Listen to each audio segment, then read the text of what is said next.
How to change privacy settings on Twitter. Hello everybody, welcome back to the channel. Today I'll guide you on how you can change your account privacy settings on Twitter. Now, what you'll need to do is simply open up the Twitter app and make sure you logged in to the account that you want to change the privacy settings of. Now, once you're logged into your account, what you'll need to do is tap on the profile icon that you can find at the top left corner of your screen, and here you'll get various options. As you can see, scroll down a bit below and you can find settings and support option at the bottom. Tap on it and head into settings and privacy, and you can see various options here.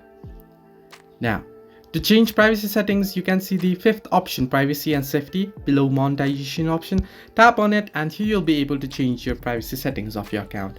If you head into audience and tagging, you can protect your tweets. You can see only current followers and people you approve in future. You'll be able to see your tweets. So if you want to protect your tweets, simply toggle this on, or if you want to make your tweets public, simply toggle this off.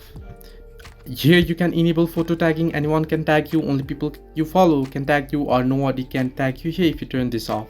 So this is the audience and tagging privacy settings. If you head into your tweets, here you can see mark media you tweet as containing material that may be sensitive. You can toggle it on here, and you can see the content you see option. If you wanna view sensitive contents, you can toggle this on, or if you don't want to view sensitive contents, you can toggle this off, and basically you'll find all the privacy settings here. So this way you can change privacy settings on Twitter. Hope this helped you. Do like and subscribe, and do not forget to leave a comment down below if you have any further issues.